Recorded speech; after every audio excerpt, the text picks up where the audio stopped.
my stepdaughter and my son, and they'll ask for a treat or a snack or whatever, and we'll say you can have a snack at certain times, but anything else like that, any other time they'll ask, it'll be like, no, you got to wait for your lunch, wait for your dinner. But then they see my youngest, and she's running about going, Nana, breadsticks. And we're just giving them to her just to shut her up, because like she will kick off, because she's like toddler. Yeah, she's liquid. And they're like, eh?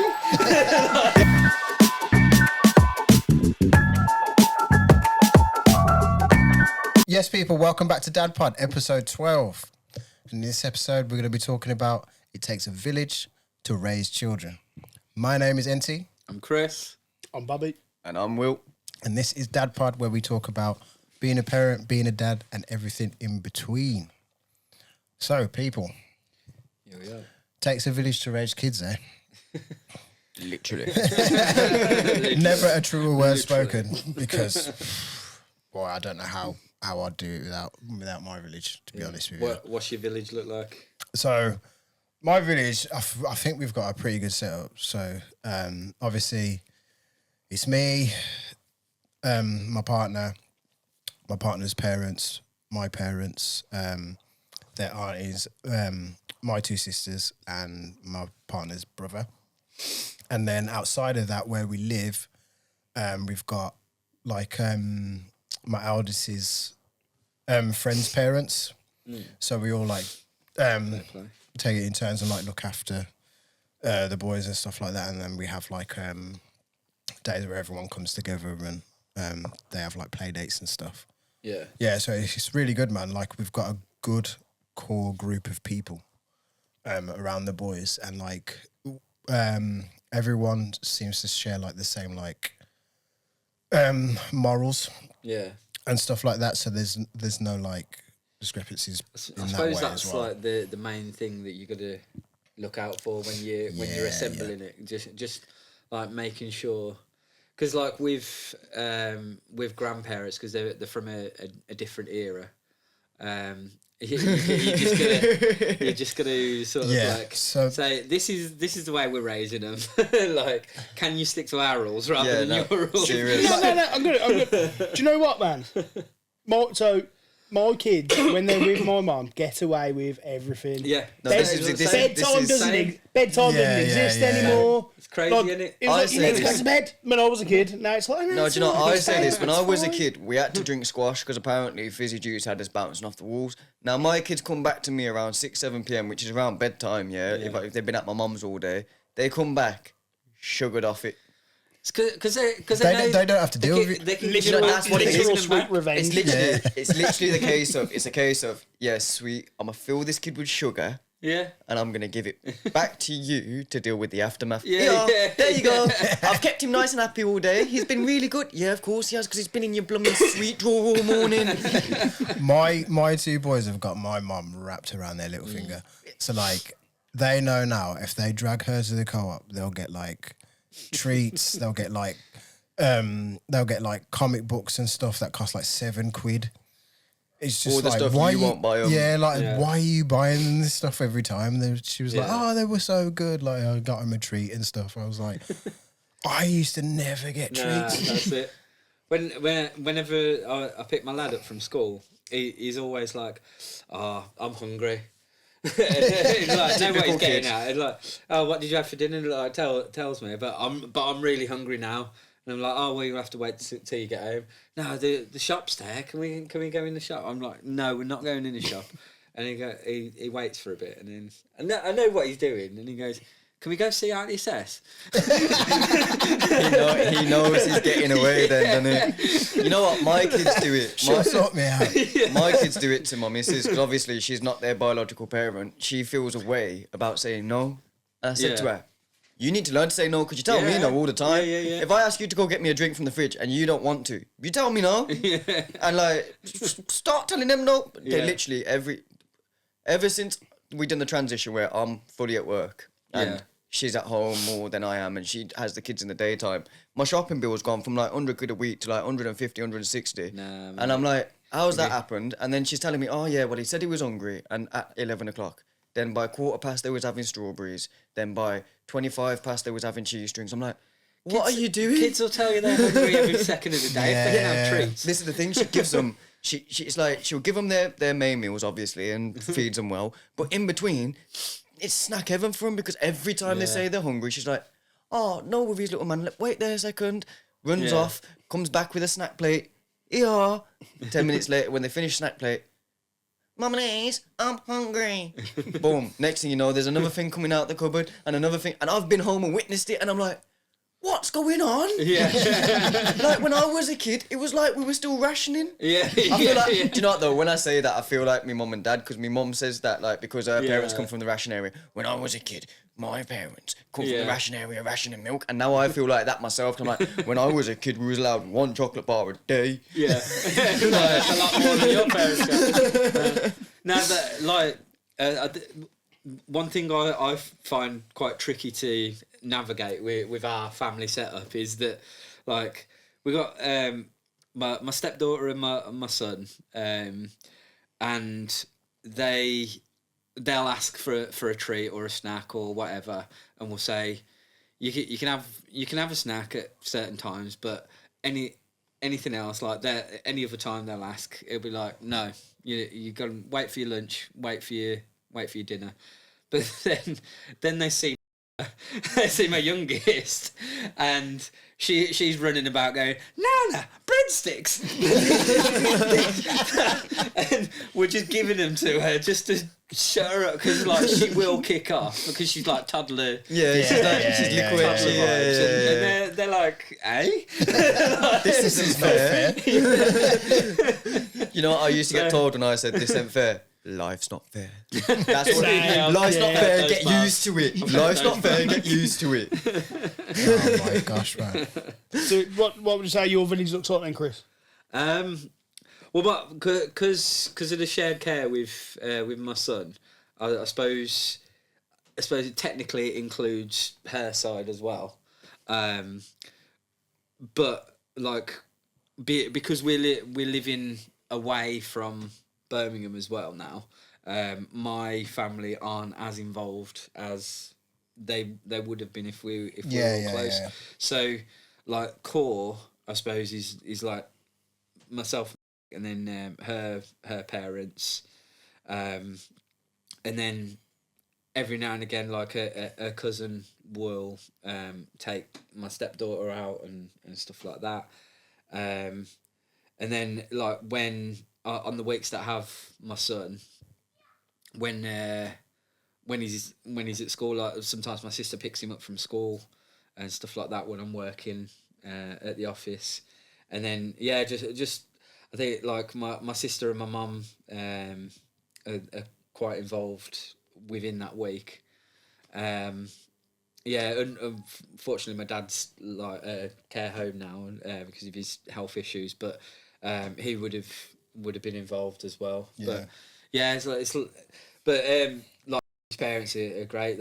They do loads for us and for the kids, and also like just like really nice nice family unit for my son. Like they've taken my son as their own grandchild as well, that's lovely. Yeah, Amazing. that's really nice. That is. And yeah, it's really nice setup. And then like all the family, like our aunties and that, they always get some like this one auntie gets the kids like Easter sweets, chocolate all the time.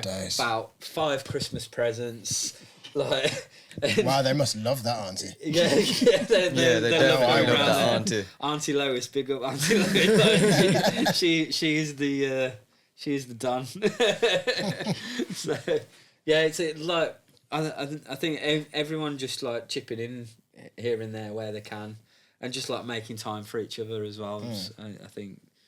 Because of your dynamic as well, would you say that your village is a lot bigger than say like a quote unquote like normalish family? I'd suppose technically I'd say it's smaller because of like that core of because we live over here, and my family aren't as involved as they would have been if we were living closer to them. Then I suppose it's. I'd say your son's is bigger, and your son's village is much bigger. Yeah, my son's is definitely. Is it? I don't want like the only word that's come into my head is fractured, but that's not the word I want. Separate, like, sort of like separate. Yeah, there's like little pockets. Yeah, it's like pockets. There's different depending where your son is at whatever time and who he's with at whatever time depends on where your son's village is, sort of thing. That's it. It's a strange dynamic, but I suppose like it's quite kind of like modern life, and it now, works. I was about to say it's not really a strange dynamic these days. Yeah, I was about to say the amount of people I know in the similar situations, like in this room, you've got yourself, you've got me. Technically, you classify as well, wouldn't you, Bobby? How do you mean? Like, as in like being in a split with the parents and like having the big villages from like both sides of the. Yeah, although like the thing I like about neighbours kicking out. They need a new village. Yeah, so it is kind of literally sort of more modern family dynamic, isn't it, really? Because when you think about like just this room alone out of the four of us, there's three of us with like a split parent dynamic, like the parents are split and there's two sides of the family for the children, sort of thing. Yeah. So it works. See, obviously that's the on paper that's the situation with me, but because like so their mum's like moved away a bit, but her family's kind of close to my family anyway. Yeah. So like even like at first when like things were a bit up in the air and that, like her family was still involved even through me and stuff. So we keep in touch. Like it's quite nice actually. Like like I even got a happy birthday message off their mum. Oh, that's lovely. That's nice. That like when it was my birthday, which I just thought was nice. Like. So we do sort of keep in touch. So it's kind of one system still. What's the village look like for you then, Bobby, with the way your setup is and... So like my mate, I guess like obviously my mum lives nearby and then my brother lives with my mum as well. But then like my sister and my brother are away, but they're still, when they're about, they're like massively involved, which is nice. So like, they're always making time for them and that. And then, like, I've got a really big wider family, and then some really, really good friends, like obviously including yourselves. And sometimes, sometimes, that's like, so lovely. sometimes it's like just like you don't actually need that person to come and do something, but just like you've got that support if you need it, like that can make a difference. But then, like I went to like my brother's wedding reception recently, and my girls just absolutely love it. Like everyone gives them like talks to them, and I can kind of just let them go off and like run around, and I know that whoever they're around, they're really like, they're fully in a safe and safe having place, fun as well. Yeah. Like my uncle, my dad's brother, man. He's like everyone knows he's just absolutely mental. There's always the one uncle. He's just absolutely mental, like off the wall sort of thing. But like seeing him playing with my girls is the most beautiful thing ever. Yeah. Because he just turns into a big kid. he's like 60 now. He's like turned into a massive kid. And That's brilliant. And he was never like that when we were younger, sort of thing. He was like this old tough guy and that. And he's like, I know he's all the soft guy. And now, like, as soon as the kids are there, he's like becomes Mr. Tumble. By teaching him sign language and all that. So would you say your village? Who is your village like? So you said obviously you've got your mum. So mainly it'd be my mum, her boyfriend. He's a really nice guy. He's basically their grandparent. Yeah. Essentially. And then my youngest brother, and they're like the sort of the main people who I sort of rely on when I need support and that. And then I've got a couple of friends who are about and we see each other's kids and that. And help each other out. Like, it's just nice, man, like having those people where you can just back each other up. And do you know what? I'm even going to say, like, my boss at work is probably part of that in the sense of she's like, if you need to do something for your kids, you just do it. Yeah. And even though she has no direct involvement with the kids, yeah, she's still helping them out. She definitely supports our family unit. So like, of course, that's brilliant. That is. So what does your village look like then? My village it's a crazy one. It's hard to explain it. So obviously my dynamic's very different to what I would say was the normal. And what I'd say was technically the normal split parent dynamic as well, because my dynamic wasn't that like we went to court and agreed it between ourselves and got like the CAO in place or something like that, or we agreed it between ourselves without court. It was more, obviously the children ended up in foster care because they was in their mom's care full time and something could happen. And I had put myself forward like, yeah, well, I'll have them, bring them back to me. And I fought for them. So it's a bit of a strange dynamic because they don't really have anyone from their mom's family in their village outside of the contact that they have with their mom. Yeah. And so they only really have 2 hours with them if their mom brings them along. So it's like, for me, the core village is me, my partner's mom, who absolutely, you know, I love her. She absolutely adores the kids. Yeah. And it's crazy because me and my partner don't have our own biological child. That's ours. Obviously, we have my children, which she classes as hers, to be fair. But we don't have a glue that glues all of that together, sort of like a child of our own. And so, but she treats, like, her mom treats my children like actual grandchildren. Easter come, and her mom's come around with these massive Easter buckets full of sweets and everything. And my partner, like, had a little dig at her mum, like, oh, I didn't get this when I was a kid. It was one Easter egg. And I'm like, listen, Bab, get used to it. Your birthday's now the kid's birthday. Our Christmas is now the kid's Christmas. She's took on the role of a grandparent. Yeah, she's basically been That's what they she's do. been a proper grandparent. Like, so that's lovely. And obviously I can always, like, because her mum works across the road from us. So when she finishes work, if, like, my missus has to go do something and no one can take them to nursery, she finishes work relatively early, she'll happily do the walk to nursery with the kids, and I can trust her around my children, and that's a beautiful thing. Her dad's the same, really. Like, to be honest, at first her dad was a bit like, oh, you're with a bloke that's got kids.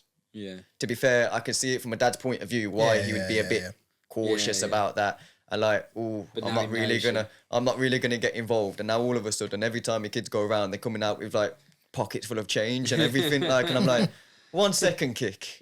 Not long ago you were saying this, and now but it's beautiful though. It's beautiful, the transition there. So they've got, like, my partner's family.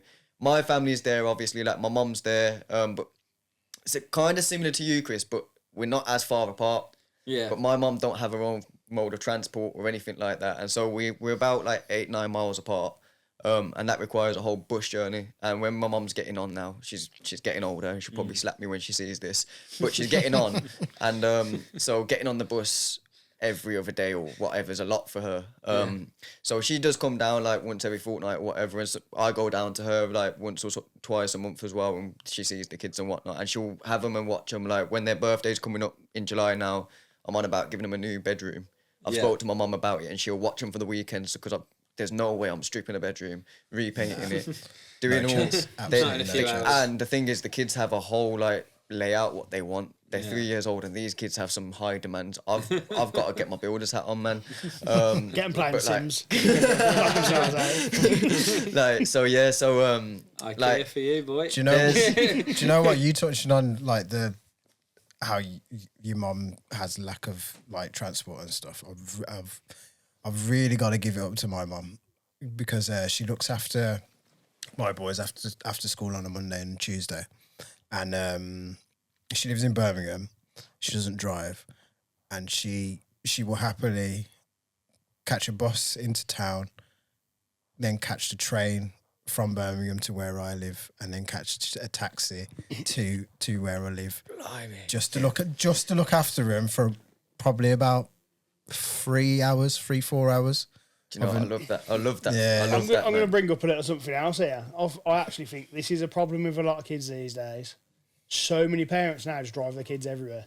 This So is they definitely. Drive their kids everywhere. This is a Do you thing know that- what? It's It's true. actually taking independence. Yeah, away from 100%. them. Because like I've not noticed that, but onto the village. So like, obviously I've got my mum and my sister who helps me out who has kids. But what's really strange about mine that's different to a lot and many other people's is I actually have the children's foster family. So like, Yeah. we go see them quite a lot. Her daughter cuts me hair. Shout out. You see, nice trim and that. But yeah, like It's his hat that ruined it.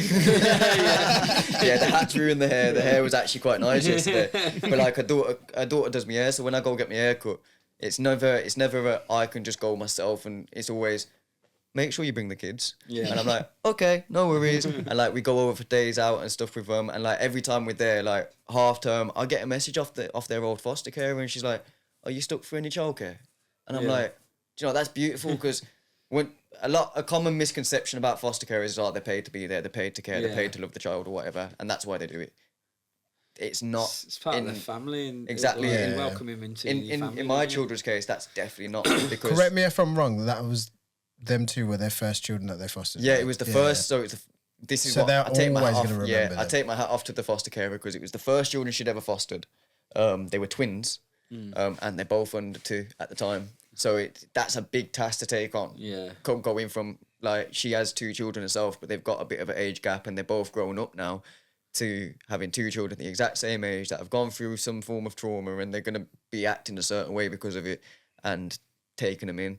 But her entire family, and even her wider family, love my children like their own children, even to this day, like all the time. And like, it's beautiful because I get sent memories from when they lived with her all the time. Yeah. She's like, "Oh, look what popped up in my phone today," and she sends me them. And then, and the thing is, the kids tell me about times that they had with their foster carer, and it's beautiful. And like, so I maintain that relationship for the children. That's great. And it's lovely for me as well, because it also means if I am stuck, because there is sort of limited options for me, because there's other restrictions in place because of how I've got the children full time and whatnot.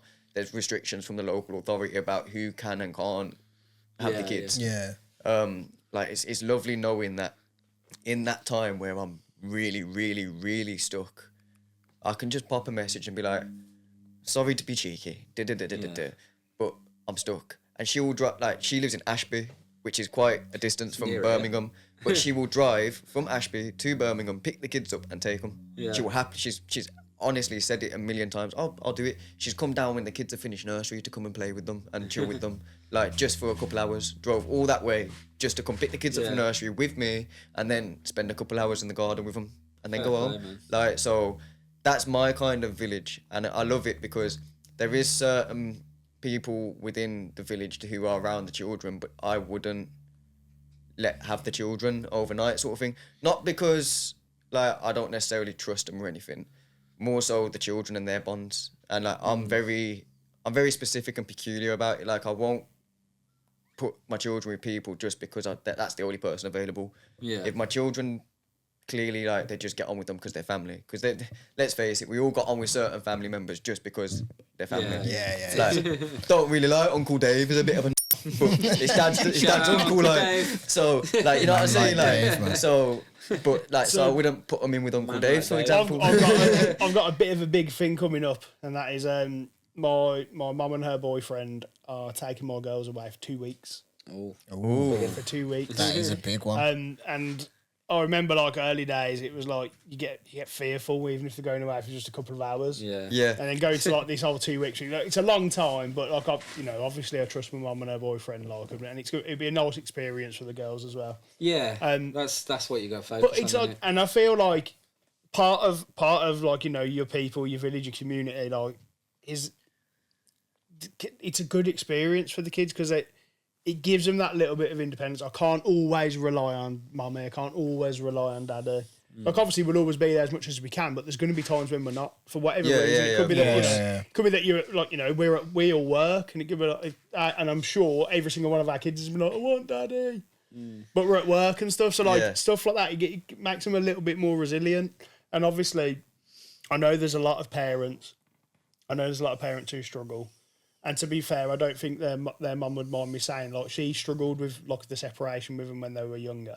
Like not so much with because she'd kind of got past it a bit with but at first she didn't really want to let me out of her sight anywhere, and it took a lot to sort of get to that point where she was comfortable with it. But the only way you can get past that is by starting to do it.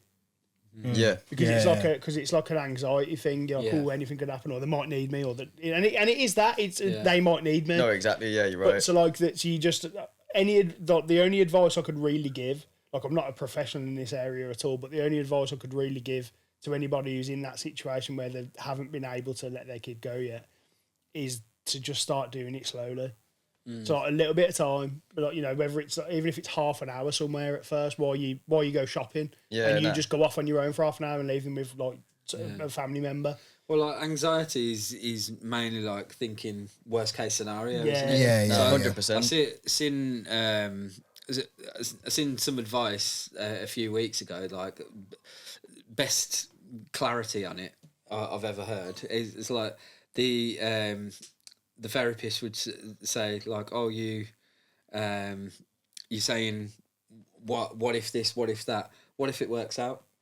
Yeah, that is true. so true. Yeah, If you're gonna think about all the negative things, think about the positive stuff as well. I was like, that is the very true. clearest way to explain it. For me, like someone suffers with anxiety might.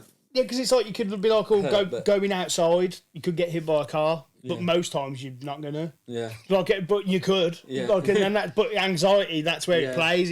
It plays on the worst case scenario. Yeah. It makes you think it's going to happen.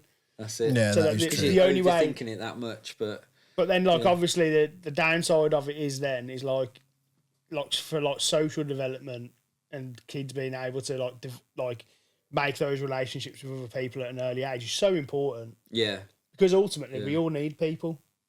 yeah, Ultimately, we do all need people. yeah, and you do need like those friend relationships as well. Those like to sort of bed into society as well. like, Yeah. Deal with different personalities, egos, and stuff like that. And like different learn how to people's- work together. Different people's boundaries as well. Yeah, boundaries, Like even with that eccentricities. whole sweet stuff and they're going to bed a bit later and stuff, it's like, okay, when I'm with daddy it's like this, when I'm with mommy it's a little bit Yeah. like this. So it's not necessarily like it's consistent in morals, but people still have different expectations and Yeah. different rules and all that kind of stuff, and we all have our own things and like things that we're okay with and things that we're not. Yeah. And it's important that we all understand that people are different as well. Yeah, definitely. Right, so of course, obviously, you know, we're all very lucky. We've all got different dynamics. We've Yeah. all got sort of different people around us, Yeah, I want to stress that like we are Yeah, very yeah. lucky. Very, So- very lucky. and like I appreciate that massively. And like as much as on paper I am a single parent, I don't consider myself a single parent because of the support I've got. Yeah, Which again, very lucky to be able to say that. There are people obviously who are out there and that either have got nobody or feel like they've got nobody to support. So like what advice should we give to those people, do you think? I can chime in a little on that because as a dad who's got full custody of my children, at first I found it hard finding other dads who either have full custody or live with the children all the time and stuff like that, and especially my age. Like I'm a young dad. I'm 23. And when I got my children, I was 22. When I got them full time, so it was finding them. What helped me was I went on Facebook. I'm old. I use Facebook. On Facebook, there's support makes us groups ancient. and group just chats. said he was 23 and he And considers then himself I old. said, listen, I'm 23, but I'm like an old man trapped in a little boy's body. Give us a look. Catholic Church. Oh my days. Cut the sample. Please cut the sample out. Go on then, Manny. So, but what helped me was I went on Facebook and like there's community group for my local area called B37 Updates, and I want to shout B37 Updates out because they're amazing. Please shout us out as well. Anyway, so onto it. So like I just put in there what is there like for dads and their kids, and then the local church put something in the comments. Like there's a local church by us and was like, oh, we have a play and stay. It's on a Tuesday. We do get a lot of moms, but we do get dads and granddads and people come along. Yeah. Bring your kids along, see if you like it. Try it out first. First session we'll do for free, and then from there it's like a contribution. Like I think it was already £1 or £2 or something like per child. Because I had 2 children, they only charged me for the one, which I thought was, oh, that's brilliant. That is. Yeah. So I used to go there, and I met local parents in the area, and I think that really helped me because now, like when I first started taking my kids to places like nursery and stuff, I feel like a major imposter on that playground. I'm one of the youngest. I'm one of the only males 9 times out of 10, and I'm one of the youngest. There's a whole load of 30-year-old plus moms. I can't talk about what they talk about. So trying to be friends with them, it's hard. But I've learned to accept that I'm not going to be able to join every parenting group in the world, but I found my group. So my advice is find your group, find your people. And then obviously I realised what am I on about? I might not have young dads, but I've got my guys. My guys, they're all dads parents. that are nearly 60. Apparently nearly getting We're all our past free it, bus. like, we're all past it, like. You're all past your 20s, but the thing is, I can still like speak to you guys about the same stuff I'm going through, because the thing is, we've got kids. Like Natty, you've got one child that's literally a month younger than my children. Yeah. So like, And he's completely different to his older brother. Yeah, so and the thing is, we're learning everything. and what's again. even better is your younger son is like, Yeah. when they've been at parties, them two either clash or get on. It's one or the other. They're either beefing each other 24/7 because they both want the same thing, or they're terroring everybody else and beefing everybody else together. That's how them two are. Like whenever they're next to each other, and so I realised, oh wait, I've actually got dad friends. What am I on about? Stop. Yeah. So the secondary bit of advice off the back of that is, don't necessarily look within your age group or your go-to people. Like my go-to should kind of be people my age doing the same thing as me, like living the same life. But no, there's people who are older, or even some might even be an 18-year-old dad As out well, there. do you really want somebody that's very similar to you? Because like, you want people that are gonna like teach you stuff, and This like is the you thing. can grow Like as a I've parent. spoke with you guys about different problems I'm having, like bedtime problems, and like Chris, you gave me some really good advice that I use now. Like, take the toys out of the bedroom. Cheers, mate. As soon as I took the toys out of the You did- bedroom, them kids are in bed and they go sleep. They know it's bedtime. Before Yeah. that, they was like, oh yeah, sweet, dad's gone now, yeah. Not forgetting the you fact can I've got a play. massive ball camera like coming out of the corner of the room, so they can blatantly see I've got a camera watching them. They still got out of their beds, still played with every teddy and toy in sight, and that was it. End of. I was having warfare at bedtime. Put it in the group chat with you lot, and then I've got all three of you giving me different perspectives, different ways, and different things, and I've tried all three. Chris's was the winner, so well done, Chris. Took the toys out, boom. I'm having trouble when I'm telling them off because now they just give me back chat, start using things as leverage. Oh yeah, sweet, I'll do that. Started using things as leverage. Boom, kids don't even try it with me no more. So, you know what I'm saying? So my advice is literally realise that not every group is your group, but that don't mean there isn't a group you fit in. There is a group for you. Find your group. Yeah, On top yeah. of that, think outside the box, look outside the box. Stop thinking you need to find a dad or a mom that is your age or in the same circumstance or whatever, because Natty's circumstance is completely different. Bobby's is completely different, and so is yours, Chris. But I can talk to you lot about anything parenting and just life. Because at the end of the day, we're all parents. We're all parents, and like we all know, we get it. We get like, oh yeah, parenting. We're all just winging it. Let's be real. There's no manual. There's no log. definitely. There's no. You can't go college. You can't go uni. You don't like childcare. Might teach you about childcare, but it don't teach you about your child because every child is different. I have two the same age, and they're completely different. Like I don't. I'm like, one wants to run off and do this, and the other one wants to run off and do that. So. You don't get a manual, do you? It's just winging it. I'll say, like, obviously, you know, I got sort of a bit of feedback from what you said, but I would also say that if there is anybody out there who does feel completely alone, please feel free to get in touch with us. We'll happily. Oh yeah, definitely, definitely, man. definitely. Might not put you in the WhatsApp group.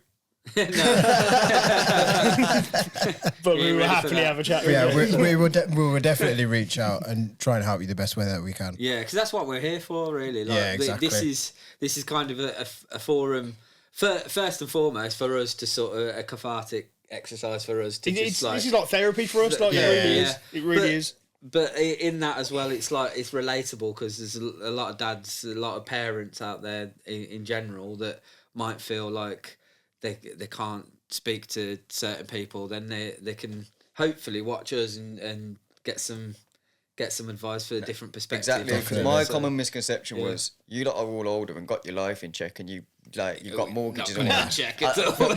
But like you said, we are all just Yeah, winging exactly. it. But I didn't think this before I started Yeah, speaking yeah. to you guys about parenting stuff and life, because Yeah. I'm like, oh yeah, these lot have all got their own houses, mortgages, doing this, doing that. They've got their kids, they're all settled. they're probably going to think my parenting ways are mad and crazy, and they probably are, to be honest. And you probably do think it sometimes, like, Whatever Manny, works, what are you man. doing? Whatever works. Exactly. Just If you're not It remember, works, remember it the doesn't monster hurt. noise. Like, If it doesn't hurt seriously. the kid and it works. Exactly. Job This done. is what I'm saying. So, like, the common misconception which I had was, you lot have everything in check and I don't, so you're just going to judge me, man. Like, I'm going to be like, oh, you lot, my rent's going up this month. I don't know where I'm going to live next week. Like, I think, do but you it's know okay what? to speak You've to... touched on something there that I think is maybe the core problem. A lot of people fear of feeling judged, Yeah, exactly that. Yeah. and like I think generally if you speak to people, not by all means, like we said, like approach us, but if you speak to people in your own life, like you were saying, Manny, then like. Yeah, I think people generally will be open as long you probably don't think they'll be open because you haven't spoken to them. I've experienced it myself. Like Yeah. when I was walking dropping the kids off to school the other day, and I saw a dad that I've seen before and I've said hello to him, but we're not too familiar. But I was just kind of having a bit of a bad morning because the boys were just being a nightmare. And I saw him, and then I don't usually do this, but he like asked me how I was doing. I was like, not a great morning, to be honest with you. And then I was reading off what they were doing and stuff like that. And then through me opening up, breaking that first barrier down, me and him stood and had like a 5 to 10 minute chat just about like being dads and like how kids drive you up the wall and stuff like that. Instead of going into like, Like, how you doing? fine, Yeah, all good, mate. Yeah. Oh, kids, yeah. And it was really good actually. Yeah. And like I would give him some insight and stuff, and he give me some insight and stuff. So I think if you haven't got the so-called village around you, if you're not too open with people as it is, and you have a bit of anxiety about it, just try opening up to somebody. Honestly, Only just something even on little something like yeah, that. it's just only something Yeah, you don't little. have Just to try get- breaking Yeah, down exactly breaking like you down do. some Give that walls. little bit. You had a bad Yeah. morning, kids being a nightmare. Yeah, exactly. Clearly wanting to put their trousers on back to front or whatever it was they was doing that morning. Like, you don't have to open up and be like, oh, I'm stressing. Like, I don't know if I'm going to be able to pay my mortgage this month, mate. Like, you don't Yeah, go it's up to a random stranger and Bit, say a that. bit but, heavy for a first like, conversation. you know what I'm saying? But like, Just when, like, but opening up can chucked literally his be... Cocoa Pops over him. Yeah, this is what I'm saying. Opening up can literally be, the first part of opening up can literally be, I just had a bad morning this morning. As mate. well, like your kids themselves might force people together. Yeah. Because that's kind of like how my village happened. So like my eldest he's got 3 basically like best friends that he's always with at school. He always wants to go and play with them and stuff like that. And it just so happens that their parents are all a similar age to me and my partner. So we all kind of had like a common ground and stuff. And because they wanted to play with each other all the time, we'd like get them all together with play dates and stuff. And it just kind of grew and progressed Yeah. into like the parents actually becoming friends as well. Yeah, fair. So You know what? your kids can kind of force the situation on you a little bit. And I think you touched on something there as well, which a lot of people don't realise. The village isn't just to raise your child. The village is for you Yeah. as well. As Sanity. much as it's it Yeah, literally, to maintain your literally it's, Massively. it obviously it's to help raise the child Yeah. because that's the key Yeah. core thing that keeps you all together because the children. But the fact that you've now got someone else who has children around you, or You need to be like your best version of yourself to put into like put it into your put that children. wisdom Yeah. Yeah, Do yeah. you know to what? the child. So the reason I didn't mention it, to be fair, is probably because I do just sort of consider her as just part of our lives now. But in an absolute bonus edition, what I've got is the childminder for the girls. Like, Yeah. She's just absolutely brilliant. She clearly cares about what she does. And then there's also those little links there where like the kids that go there with her, like the girls are going to one of their birthday parties soon, and it's all that kind of stuff. So there's more links there, but like you can, and just literally, I probably talk to her twice a day for at the most for 2 or 3 minutes, and like we just I've got something similar as well. So like a girl that used to work at the nursery where my two boys went, they built like a really good relationship with her, and like she still comes and sees them. She doesn't even work at the nursery anymore, and obviously they don't go there anymore because they're older now. But she still sees them, and like she still sees them on their birthdays and stuff, and like buys them birthday presents, and they've got like a good relationship with her. And like Yeah. it didn't have to happen. Like she's done her job at nursery. Like that could have just been it. And I think a misconception about the village that raises your child is the village's family. Like I always thought it takes a village to raise your kid. Oh yeah, well I'm screwed. Don't get on with half my family. And spoke to so and so in the last 4 or 5 years since before the kid was even thought of, let alone it doesn't need to be a family, does it? No, really. It goes like anybody who cares. How the saying goes, like well, it's not a saying, but I feel when you get older, you choose your family. Yeah, So definitely. It's the same as building that village as well. Like you can bring some people in. Some people are kind of guaranteed to be in it, not all the time, but they're kind of guaranteed, like our parents and stuff like that. Yeah. But you can bring people into it. That's the thing, yeah, because some people feel they haven't got a village on the basis that they might have a rocky relationship with their family. Or they live far away. Or they live far away, or there's many other reasons why, but there's some sort of disconnect between the family being able to come over or whatever. When in reality, the village can be anyone really, as long as it's someone that you can trust, someone who your kids like. I think that's a top thing as well, that your kids like, because the main leaving them thing with is someone just for the sake of that's the only person who's free, it's not necessarily beneficial for your child in the longer run, because they're just being left with someone they don't like. Yeah, because there could be somebody in your village that you don't particularly get on with that well, but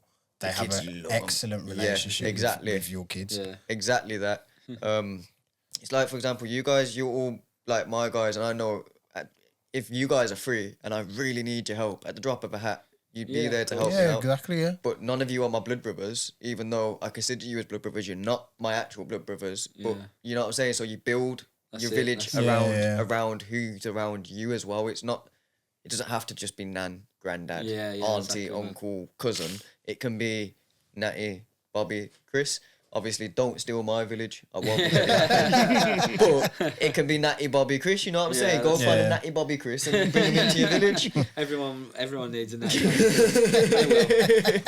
Even we need more. We don't need the will, though. Right, guys, on that one, let's wrap it up. So if you made it this far, thanks again. And make sure you leave a like and subscribe to us and a comment as well. Support's always much appreciated. Yeah. We will look and get some links in there for support for single parents. Definitely. Most definitely. Have a look in the comments for that. They'll be there. Yeah. Go find yourself a Natty Bobby Chris. Subscribe, like, comment, share, all that YouTuber stuff. Boom. Peace out. If you're listening on something else, make sure to leave us a review as well. It always helps. Yeah, man. And on that one, this has been DadPod. Peace out, guys. Peace.